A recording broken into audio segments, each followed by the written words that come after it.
నా పేరు సుబ్రహ్మణ్యం. మా కూతురు పేరు పుష్పలత. నేను మా పాపకు తింటి సమస్య ఉంటే మా ఫ్రెండ్ ద్వారా ఇక్కడ తిరుపతికి హాస్పిటల్కి వచ్చాను. వచ్చిన తర్వాత మా ఫ్రెండ్ కొడుకుకు ఇట్లనే బాగాలేకుండా అంటే చెప్పినాడు ఇక్కడ పొమ్మని.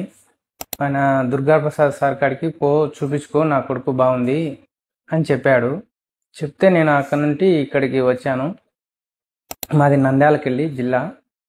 నేను వచ్చేసి ఇక్కడికి మా ఫ్రెండ్ ద్వారా ఆ పిల్లోనికి బాగాలేకుండా అంటే ఆ పిల్లోనికి బాగా అయిందని చెప్పేతలకు నేను వచ్చేసాను. నేను వచ్చినాక సార్ వాళ్ళు బాగా చూసుకుంటున్నారు. సర్జరీ చేశారు నా కూతురుకు. బాగా ఒక్క రోజుకే లేచి తిల్లాడుతుంది, బాగా నడుస్తుంది కూడా. ఒక 2 రోజులకే బాగా యాక్టివ్గా బయటికి సారాళ్ళ కాడికి తిరుగుతుంది. బాగా చూసుకున్నారు సారాళ్ళు. అయితే బాగా చేస్తాడు, బాగా చూస్తున్నారు కూడా.